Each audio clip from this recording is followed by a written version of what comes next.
Guess what, bitches? I'm a f***ing plushie. I did not f***ing sign up for this. Hey kids, do you want your very own demonic mascot from hell? Well, here he is, the official Anime America's Tsumi Plushie. Hey, I have f***ing rights. You can't just steal my likeness like this. Watch him fly. Don't throw me for comical effect. Watch him shoot lasers from his eyes. Why don't I have these powers but my plush does? Watch him paint exquisite works of art. I am an artiste. This exclusive plushie is for a limited time. So order now and get a free Tsumi pen. Pen may be light and may only be offered as a humorous, fictitious reason. So order now and this drunken little bastard can be yours. That's right, Grandma. Write a blank check for Tsumi.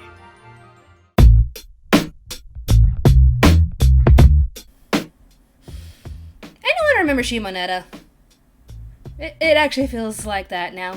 Of all the countries to, do this sort of crap, I'm just surprised it's Australia. Australia of all places! I would have expected America first. So everyone's been tagging me on Twitter and Facebook, Discord, everywhere, just telling me that Australia is banning physical products from Japan related to adult content.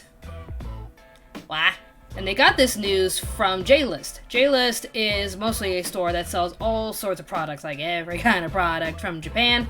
And I follow them on Twitter because some of their tweets are actually pretty funny. And I just found out they follow me. My life's complete. But I went to their website and they have a blog detailing everything that's happening. Australia bans waifus, onaholes, and fun. In Australia, you can never have fun. You thought this was a fun country? Never! Fun is illegal in Australia. You should know that. And trust me, I work at a theme park. They don't have fun.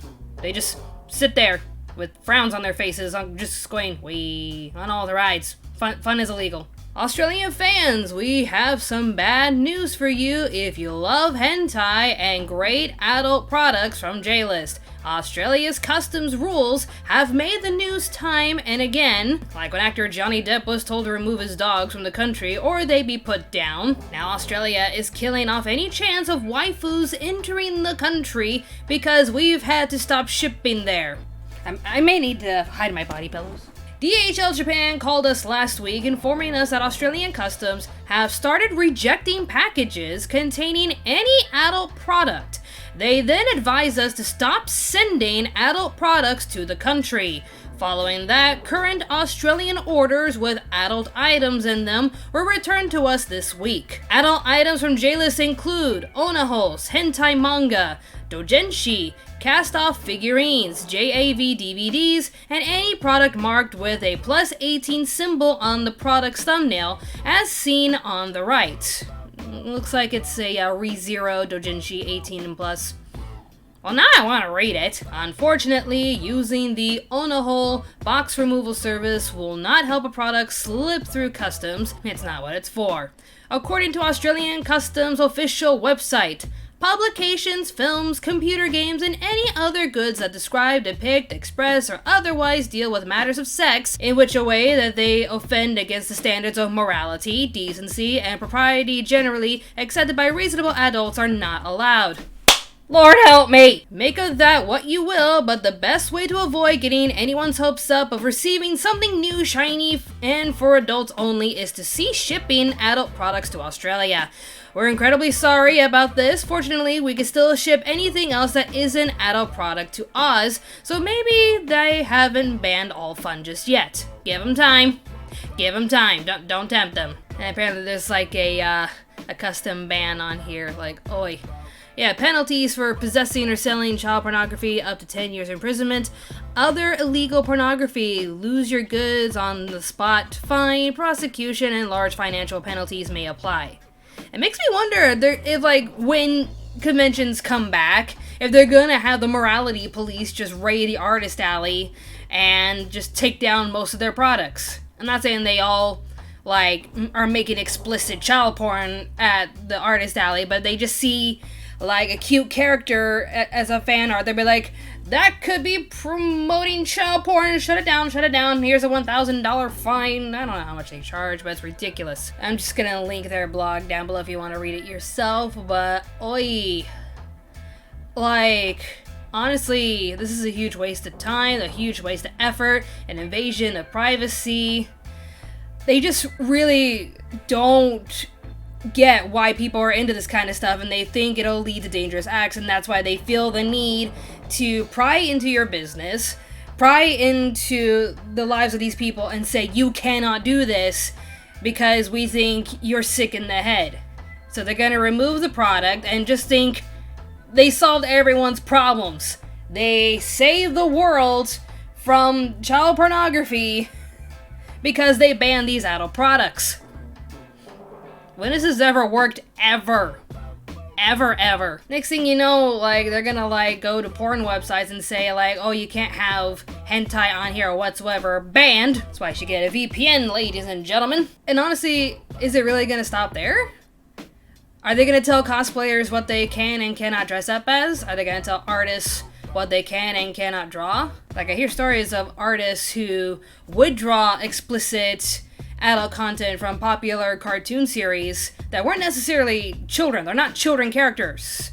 Like, they would take the adults from those shows and just make porn from it. And I've been hearing cases that, like, they're in trouble too, and it's like, but they're not drawing children. And if anything, they're fake. These are drawings. These are not real people. No one's being exploited. It is one person drawing. How does it lead to harm? How does it lead to exploitation? Because you think that if someone watches it or looks at it, they'll think it can happen in reality and then just go start harming people. It's the same argument as video games cause violence. When I'm sorry, exploitation, harm, the R word, violence, they have happened way before any of this existed. And honestly, where is your evidence that links drawings, manga, doujinshi, light novels, any sort of drawing with anime characters? Where is your proof that it links to child harm? Where is your proof? And if anything, history has the greatest proof as to why things like this, banning and removing products, does not work. It's called a prohibition of the 1920s when they banned alcohol purchases in America. But people still wanted alcohol. So they made an underground trade with gangsters just making their own alcohol, selling it to speakeasies. And you had to know, like, a secret password or the secret way to get into these bars, and when they heard that the police were coming, they would just press a button and everything would just go back under the tables, go behind the walls, etc. It led to bigger crimes. It led to underground facilities creating booze, more crimes, more alcohol, more death on the street. The prohibition made everything worse. So instead of just understanding these products and actually knowing what this is truly about, they're just going to remove the product. And honestly, I think it's just going to make things worse. You're going to have people making their own products in Australia and selling them under the table, which it's going to get them in trouble, but it's not going to stop them because there is an audience for this. But the bottom line is, we all know, like, through history, just by witnessing history, just removing the product that you claim is only going to create more harm and more immoral activities, it's been proven that just removing the product itself is not going to help. The bottom line is, instead of removing said products, if you're really that worried that the children are in danger from these perverts, why not put all of your time, effort, and the people's money into mental health awareness? If you just reach out to these individuals that you claim to be worried about, reach out to them, give them therapy, give them the help that they need, talk to them, and just help them with what they need, and just try to understand them, and give them the therapy that they need. Give them the mental health, support that they need. Because honestly, I think that's more worthwhile than just banning products, because you have people that are afraid of other people. They're too scared to ask the other person out. Some women are afraid of men. Men are afraid of women. Some individuals are just afraid to step out of their doors. There's a reason why there's a culture of people that just stay indoors. They don't want to go out because they're scared. And they turn to these products just to feel some sort of compassion, some sort of warmth, some sort of acceptance. Because these drawings, even if they're fake, they feel some sort of acceptance. They feel that they can feel some sort of humanity through these characters, even if they're real or not real. And by taking them away, you're practically isolating them, making their mental health and condition worse. They'll either turn to self-harm or they'll harm others. So Australia, you may think that you're doing good, but honestly, you're doing worse. And I would bring up the whole cuties argument. That's what like everybody is turning to. Like, oh, they're banning hentai, but cuties is still available on Netflix. As far as I'm aware, hentai is still available online.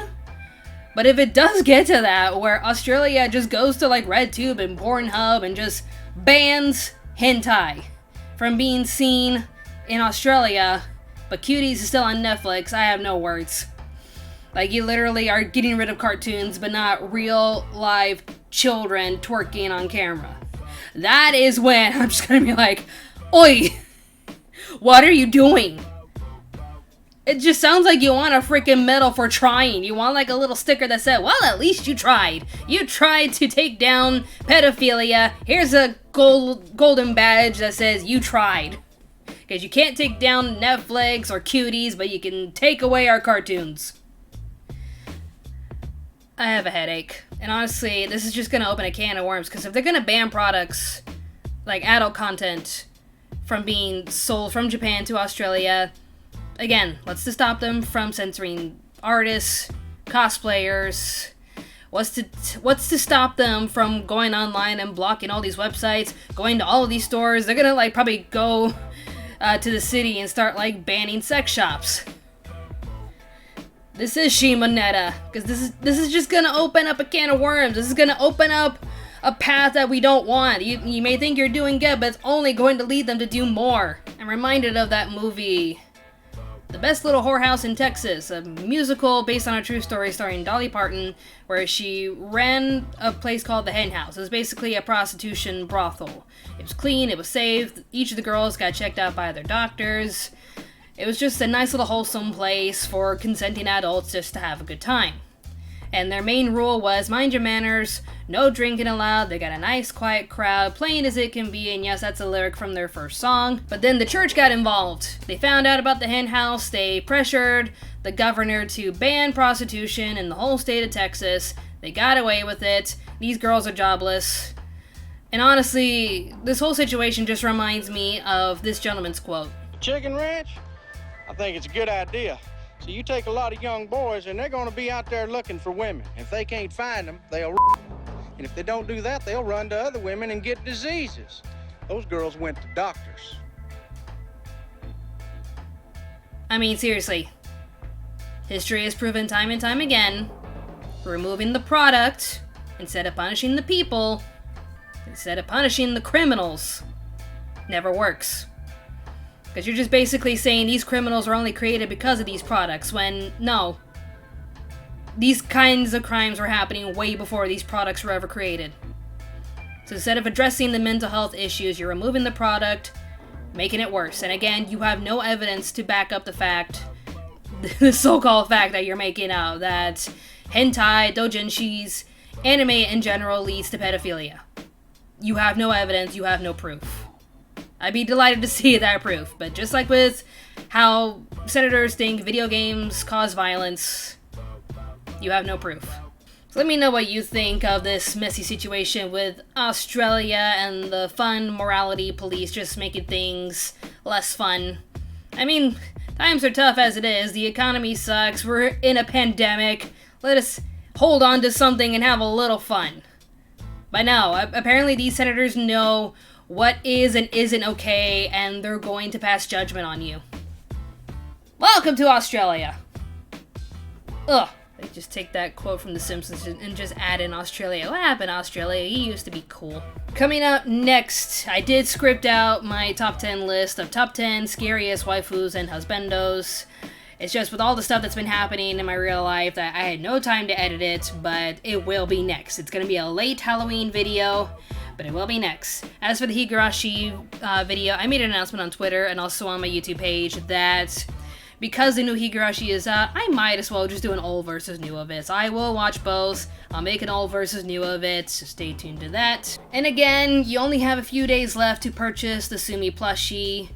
We need to sell a few more in order for the product to actually be created, and to ship out to everybody. Honestly, the plushie itself is super adorable, super soft and plush in your hands. You should totally get one just to have a cute little demonic little fur ball in your house. Just hide all the alcohol. If your alcohol goes missing, Anime America is not responsible. Thank you all so much for watching. More awesome videos will be on the way, so stay tuned to Anime America. Bye! Hey there, if you like what we do on this channel, be sure to subscribe and click on the notification bell. If you wish to support us financially, we do have a Patreon page with numerous rewards to fit your budget. Don't forget to follow us on Twitter @AnimeAmerica, and be sure to check out our other channel, Pop Spectrum. Thanks for watching, and stay tuned to Anime America.